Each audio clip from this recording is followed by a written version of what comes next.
කරු ජයසූරිය මන්ත්‍රීතුමා. මුලාසනාරූඪ ගරු මන්ත්‍රීතුමියනි, ශ්‍රීමත් general John කොතරාල ආරක්ෂක විද්‍යාපීඨය සම්බන්ධයෙන් අද ඉදිරිපත් කරපු මේ පනත ගැන අපිට කිසිම විවාදයක් නැහැ. අපි ඒ කටයුතු ගැන මම සඳහන් කරන්න ඕනේ. කෝප් කමිටුව ඉදිරියට මේ ප්‍රධාන නිලධාරීන් පැමිණියා. එදා අපි දුටුවා මේ ක්‍රියාදාමයේ වගේ මෙහි ක්‍රියාකාරීත්වය ඉතාම උසස් මට්ටමින් තියෙනවා. ඒ වගේම අපි පෞද්ගලික විශ්වාස කරනවා ජනරල් ශ්‍රීමත් කොතරාල මැතිතුමා තම ඉඩම පරිත්‍යාග කිරීමේදී එතුමා බලාපොරොත්තු වෙච්ච ඒ අභිප්‍රාය, ඒ කියන්නේ විනයගරුක හමුදාවක් ඇති කරන්න, විනයගරුක නිලධාරීන් ඇති කරන්න එතුමාගේ තිබිච්ච බලාපොරොත්තු මෙම විද්‍යාපීඨය මගින් ඉෂ්ට වෙනවායි කියලා. මොකද අපි ලංකාවේ එතුමා සලකන්නේ මේ රටේ ජීවත් වෙච්ච කීර්තිමත් හමුදා නිලධාරියෙක් වශයෙන්, ඒ වගේ මහත්මයෙක් වශයෙන්, එහෙම නැත්නම් an officer and a gentleman කියන කතාව. නමුත් ඒ කියන ගමම්ම ගරු මන්ත්‍රීතුමනි, මේ රටේ ආරක්ෂක සේවාවල පිරිහීම සම්බන්ධයෙන් අපිට කනගාටුවෙන් වුණත් කතා ගන්න සිද්ධ වෙලා තියෙනවා. මේ බිඳවැටීම අපි දකිනවා රාජ්‍ය සේවය තුළ, මේ බිඳවැටීම අපි දකිනවා පොලිසියේ, ඒ වගේම අධිකරණයේ ඇතුළු සෑම ශ්‍රේෂ්ඨයකම.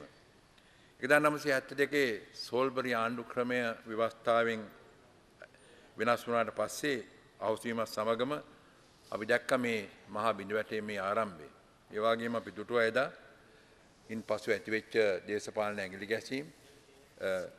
ඒ වගේම අද මේ තත්ත්වයේ කොතරම් දුරට පිළිහිලාද කියනවනම් අද පත්වීම් දෙන්නේ, උසස් වීම් දෙන්නේ අල්ලියගහ මන්දිරේ. 17 වෙනි සංශෝධනය ඉදිරිපත් වුණේ 2001 දී. ඒ අවස්ථාවේදී අපිට මතකයි පාර්ලිමේන්තුවේ උන්න 224 දෙනෙක් ඊට පක්ෂව ඡන්දය දුන්නා. වර්තමාන ජනාධිපතිතුමත්, ඒ වගේම අග්‍රාමාත්‍යතුමත්, කතානායකතුමත්, විපක්ෂ නායකතුමත් ඇතුළු ඒ සියලු දෙනාම එදා ඊට පක්ෂව ඡන්දය දුන්නා. ඒ වගේම 2002 මාර්තු 22 වෙනිදා තමයි පාර්ලිමේන්තුවේම ව්‍යවස්ථාදායක සභාව ඉදිරිපත් කළේ. මට මතකයි එදා ව්‍යවස්ථාදායක සභාවට නිලධාරීන් පත් කිරීමේදී එදා අපිට අවශ්‍ය තිබුණා කීර්තිමත් පුද්ගලයන් 5 දෙනෙක් තෝරාගන්න. ඒ කීර්තිමත් 5 දෙනෙන් තෝරා ගැනීමේදී මට මතකයි විවිධ ප්‍රශ්න ඇති වුණා. විශේෂයෙන්ම විවිධ කොටස් නියෝජනය කිරීමට එදා ඉල්ලීම් ඉදිරිපත් වුණා. අවසානයේදී ඒ කීර්තිමත් පුද්ගලයෝ 5 දෙනා තෝරාගත්තේ. ඒ අය විවිධ කොටස් නියෝජනය කළත් අවසානයේදී ඒ 5 දෙනා කීර්තිමත් පුද්ගලයෝ වුණා. ඒ නිසා මම බොහොම සන්තෝෂෙන් කියන්න කැමතියි එදා ඇති කරපු ඒ ව්‍යවස්ථාදායක සභාව තුළින් අපිට නිදහස්ව ස්වාධීන රාජ්‍ය සේවා කොමිසමක්, ඒ වගේම පොලිස් කොමිසමක්, අධිකරණ සේවා කොමිසමක් වගේ දේවල් ඇති කරන්න පුළුවන් වුණා. ඒ ප්‍රතිඵල අපි ඊට පස්සේ ඉදිරියටුවා. නමුත් 2005 මාර්තු 21 වෙනිදා ඒ නිල කාලය අවසන් වුණා. ඊට පස්සේ කනගාටුවෙන් වෙන සඳහන් කරන්න ඕනේ මේක ඉස්සරහට ගෙනියන්න ආණ්ඩුවට ඕනකමක් තිබුණේ නැහැ. 10 වෙනි සමාජිකයා පත් කර ගැනීමේදී විවිධ බාධා පැමුණා. මට මතකයි අපි උසාවියේ ගිය අවස්ථාවේදී හිටපු අග්‍රවිනිශ්චයකාරතුමා ගරු සරසිල්ල මැතිතුමා කිව්වා මේක අපිට විසඳන්න පුළුවන් ප්‍රශ්නයක් නෙමෙයි, ඔබතුමාලා ගිහිල්ලා දියවන්නාවෙන් විසඳගන්න කියලා. මොකද එතෙන්දී අවශ්‍ය වෙන්නේ, මෙතෙන්දී අවශ්‍ය වුණේ ඒ රජයේ ඕනෑකම මේක ඉස්සරහට ගෙනියන්න. නමුත් අපි එදා දුටුවා රජය 17 වෙනි සංශෝධනය දිහා බැලුවේ වපර හැකින්. එදා රජය හිතුවා මේ 17 වෙනි සංශෝධනය තුලින් අපි විධායකයේ බලතල යම් කිසි විදිහකට අඩු කරන්න උත්සාහ කරනවා කියලා. ඒ වගේම ගරු මන්ත්‍රීතුමනි, මම මෙතෙන්දී 17 වෙනි සංශෝධනයේ ඉතිහාසය ගැන සඳහන් කළ යුතුයි. 1998 මේ රටේ පැවැත්ති වයඹ මැති පළාත් සභා මැතිවරණයේ ලංකා දේශපාලන ඉතිහාසයේ විශාල කළු ලපයක් ඇති වෙච්ච අවස්ථාව. ඒ අවස්ථාවේ වෙච්ච සිද්ධීන් ගැන මම පුන කියන්න බලාපොරොත්තු වෙන්නේ නැහැ. මොකද මේ රටේ ජනතාවේ ඉතිහාසය දන්නවා. මිනිස්සුන්ට වෙඩි තිබ්බා, කකුල් කැඩුවා, ඔලු පැලුවා, ගෙවල් පිච්චුවා, රස්සාවෙල් නෙරපුවා. හැමදාම මට මතකයි ඡන්ද කාලේ අපි කුරුණෑගල ඉඳලා රෑ 12ට 1ට 2ට අපේ වැඩි ස්පිරිතාලට යන්නේක ඔලුව පලාපුවා මිනිස්සුන්ව බලන්න. මේ ඊට පස්සේ ඇතිවෙච්ච විශාල හඬ රටෙන් නැගිච්ච හඬ ආගමික නායකයෝ ඒ වගේම සිවිල් සමාජය ඒ වගේම මාධ්‍ය මේ සෑම අංශයකින්ම එදා මේ එල්ලීම ආවා මේ විදිහට දේශපාලනය කරන්න බෑ ඒ නිසා මේ රාජ්‍ය ආයතන නිර්දේශ පාලනය කරන්න යුතුයි කියලා අන්න ඒකේ ප්‍රතිඵලයක් වශයෙන් තමයි එදා දේශපාලනය වුණා අපිටත් සිදු වුණේ මේ සම්බන්ධයෙන් කටයුතු කරන්න. ඒ අනුව මට මතකයි විපක්ෂ නායකතුමා එදා 1998 සැප්තැම්බර් 14 වෙනිදා ශ්‍රී ලංකා පදනමේ ඉදා පත් කළ Citizens Committee on Free and Fair Election Depoliticization of Key Institution කියලා. එදා අපිට පුළුවන් වුණා සමාජයේ විවිධ ශේෂ්ත්‍රවල පුද්ගලයන් මේකට ගන්න. ඒක ඉදිරිපත් කරන අවස්ථාවේදී මම හිතන්නේ කළපු කතාවේ වැදගත් කොටස මම සඳහන් කරන්න ඕනේ. විපක්ෂ නායකවරුන් සඳහන් කළේ මෙන්න මේ කොටස. ඒක වර්තමානයේ බලපවත් වෙන නිසා මම කියනවා this is a critical moment in the history of our country. The future of democracy and the multi-party system is under threat. Restoring public confidence in the electoral process has become an urgent necessity. I propose to convene a consultation on free and fair elections and depoliticization of key institutions in our country for the establishment of an independent election commission, an independent police service commission, and an independent public service commission. This consultation will be an ongoing process. A non-partisan committee will be appointed to facilitate the process and report to the plenary, which will be convened at the end of November 1998. ඉතින් මෙතෙන්දී කරු මන්ත්‍රීතුමනි මම සඳහන් කළ පරිදි මොකද මේක ඉතිහාසගත යුතුයි මෙතෙන්දී ඒ ප්ලීනරි කමිටියක් පත් කළා. ඒකේ සමාජික වශයෙන් Wimal Fernando Movement for the Defence of Democratic Rights කියන ආයතනය, ඒ වගේම ඔස්වල්ඩ් පර්ත් පියතුමා, රාජනීති ජනාධිපති නීති එල්.එම්. හෂීම්, ජානකි ගුණවර්ධන මහත්මිය, කේ විග්නේශ්වරන්, ඒ වගේම කේ රාජපුවනේශ්වරන්, ඒ වගේම එයා වයිස් මාර්ෂල් හැරි ගුණතිලක සහ වී.කේ වල්සන් යන මහත්තුරු මේ ප්ලීනරි කමිටියට පත් වුණා. කොළඹ නගරාධිපති වශයෙන් මම මේ සභාපතිත්වයේ දැරුවා. ඒ වගේම මේ ඩ්‍රාෆ්ටිං කමිටි නැත්නම් මේ සකස් කිරීම සඳහා කීර්තිමත් රාජ්‍ය සේවකයෙකු විජේදාස මැතිතුමා, බ්‍රැඩ්මන් වීරකෝන් මැතිතුමා, අපේ වර්තමාන පාර්ලිමේන්තු මන්ත්‍රී ගරු ඩී.එම්. ස්වාමිනාഥන් මැතිතුමා, එනික අභාප්‍රාප්ත මොනිකා රුවන් පැතිරෙන කිවිඳිය, ඒ වගේම හිටපු ඔඩිටර් ජනරල් මායදුන්නේ මැතිතුමා, තංගවේල්, හිටපු සිවිල් නිලධාරී අයිලප්පෙරුම් මැතිතුමා, ඒ වගේම හිටපු ආරක්ෂක ලේකම් ඔස්ටින් ෆර්නෑන්ඩෝ, ඒ වගේම මෙල්වින් විජේසේකර රාජ්‍ය සේවකයෙක්, ජනාධිපති චිබ්ලි ආසීස්, හිටපු පොලිස්පති අනා සෙනවිරත්න, ඒ වගේම OPA සභාපති වශයෙන් වුණු එල්මෝ පෙරේරා, ස්වර්ණ ඔබේසේකර මහත්මිය, ඒ වගේම මාර්ග ආයතනයේ කිංස්ලි රොඩ්රිගස් මහත්තුරු මේට පත් වුණා. මේ අය දීර්ඝ විවරණයකින් පස්සේ ඊ타මත්ම වටිනා යෝජනාවලියක් එදා ඉදිරිපත් කළා. ඒ යෝජනාවලිය තුලින් අපි දැක්කා වැඩදායි ඒ වගේම ආදර්ශමත් විදිහට ක්‍රියා කරන්න පුළුවන් 17 වෙනි සංශෝධනයක් මේ රටේ බිහි වුණා. ඒ වගේම 17 වෙනි සංශෝධන තුලින් ගරු මන්ත්‍රීතුමියනි විධායකයේ තිබිච්ච අසීමිත බලතල ඒ තිබිච්ච ඒකාධිපති ස්වරූපය යම් ආකාරයෙන් පාලනය කිරීමට හැකි වුණා. අන්න ඒ නිසා මට මතකයි ඒක ඉදිරිපත් කරපු අවස්ථාවේදී අපිට හමු වුණ සාක් කලාපයේ නීති විශාරදීන් මේ 17 වෙනි සංශෝධනයේ ආදර්ශයක් වශයෙන් ගත්තා. ඒ කියන්නේ බොහොම ඉහළ මට්ටමින් සමහර නීති වාර්තාවල සඳහන් වෙනවා අපි දැක්කා. මෙය විශේෂයෙන්ම දැන් පාකිස්තානීය බංග්ලාදේශය වාගේ ජනාධිපතිවරුන් විසින් පාර්ලිමේන්තු රටවල් වල මේ ආදර්ශමත් විසින් පාවිච්චි කරන්න පුළුවන් කියලා හඳුන්වා දුන්නා.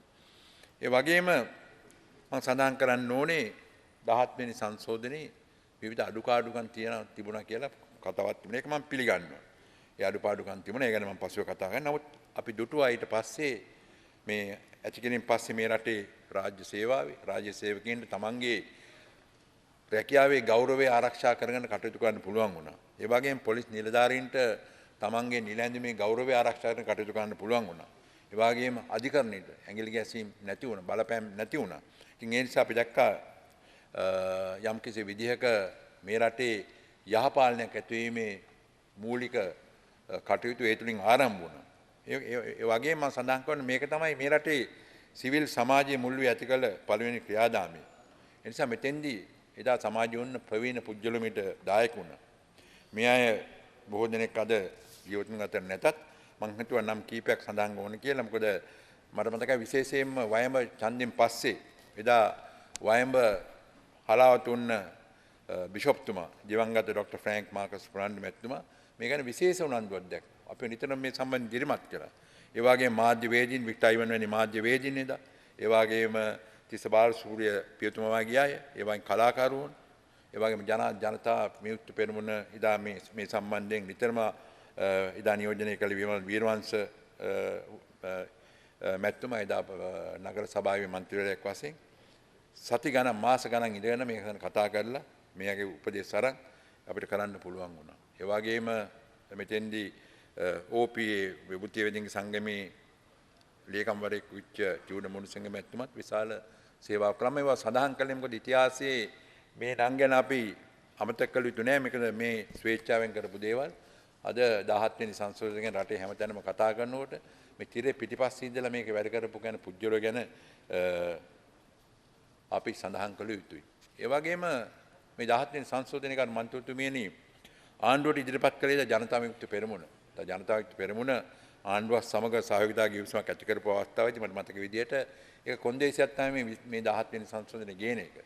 ඒ අනුව එදා ඒ 17 වෙනි සංශෝධනය ගෙනීමේදී ජනතා විමුක්ති පෙරමුණ විශාල ක්‍රියාදාමයක් කළා. මම හිතන්නේ ඒ ගෞරවය අපි යායට පිරිනමන්න ඕනේ. ඒ වගේම මේ කියන ගමම්ම මෙතෙන්දී තමන්ගේ බලය අඩු කරගන්න තමන්ට යම්කිසි සීමාවල් පැනවෙනවා කියලා දැනගෙනත් හිටපු ජනාධිපති චන්ද්‍රිකා කුමාරතුංග මැතිණියට එකඟ වුණා. ඒකත් අපි අගය කරන දෙයක්. මොකද ඒ තුලින් අපිට පුළුවන් වුණා ඊට පස්සේ තිබිච්ච විශාල සමාජයේ තිබිච්ච විශාල අඩුපාඩුකම් රජයේ සේවයට තිබිච්ච ඇලිගම් විශේෂයෙන්ම පොලිසියට මැතිවරණ කාලේ තිබිච්ච මුගක් ඇඟි ගැසීම් නවත්තන්න පුළුවන් වුණා. මට මතකයි හිටපු මැතිවරණ කොමසාරිස්තුමා සඳහන් කළා එතුමාගේ ජීවිත කාලේ දුටු හොඳම පිරිසිදු මැතිවරණේ 2004 මැතිවරණය කියලා. ඉතින් ඒ විදිහෙන් හුඟක් දේවල් සිදු වුණා.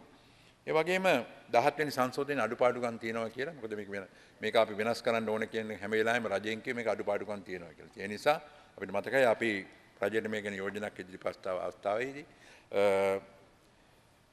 ජූලි 18 වෙනිදා 2006 කැබිනට් අනුකාපන කමිටුවක් පත් කළා සභාපතිත්වයෙන් ඩිව් ගුණසේකර ඇමතිතුමාගේ.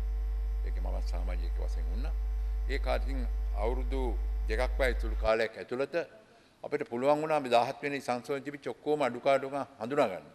ඒ ඔක්කොම හඳුනාගෙන ඊට පිළියම් යොදලා ඊට අවශ්‍ය කමිටුවල වුණ සියලු දෙනා නිදහස් ස්වාධීන කමිෂන් වුණ සමාජිකව ගෙන්නලා සභාපතිවරු ගෙන්නලා ඒ විශේෂඥයෝ ගෙන්නලා උපදෙස් අරන් අපිට පුළුවන් වුණ අවුරුද්දක් වෙන කාලයක් තුල සම්පූර්ණයෙන්ම අඩුපාඩු නැති 17 වෙනි සංශෝධනය ඉදිරිපත් කරන්න ඒ වාර්තාව මං ගාව තවත් තියෙනවා. නමුත් මේක ඉදිරිපත් මං හිතන්නේ මං දන්න විදිහට මේක බලන්නවත් රජයට ඕනකමක් තිබුණේ නැහැ. ඒක ඉතාමත්ම කනගාටුදායක සිද්ධියක්. ඒ නිසා 17 වෙනි සංශෝධනයේ බිඳුව ඇටීම අපි කෙලින්ම ඇඟිලි දික් කරන්නේ රජයට ඕනකමක් තිබුණේ නැහැ. ඒ වගේම 18 වෙනි සංශෝධනය ගෙනීම තුලින් 17 වෙනි සංශෝධනය සම්පූර්ණ විනාශ වුණා. 18 වෙනි සංශෝධනය ගැන මං හිතන්නේ ප්‍රජාතන්ත්‍රවාදයේ කරු කරන කිසි කෙනෙක් එක වෙන්නේ නැහැ. ඒක මං රජය ගැන ලැජ්ජාව යුතුයි. ඒ වගේ මේකට 3-2 ලබාගත් ආකාරය ගැනත් මම කතා කරන්න බලාපොරොත්තු වෙන්නේ. නමුත් ඒ 3-2 ගත්තේ ජනතා වරමකින් නෙමෙයි. මේක ඉතාමත්ම වැදගත්. ජනතා වරමකින් ලබාගත්තු 3-2කින් 18 වෙනි සංශෝධනය ගෙනවන ඒ වගේම ජනමත විචාරණයක් පවත්වලා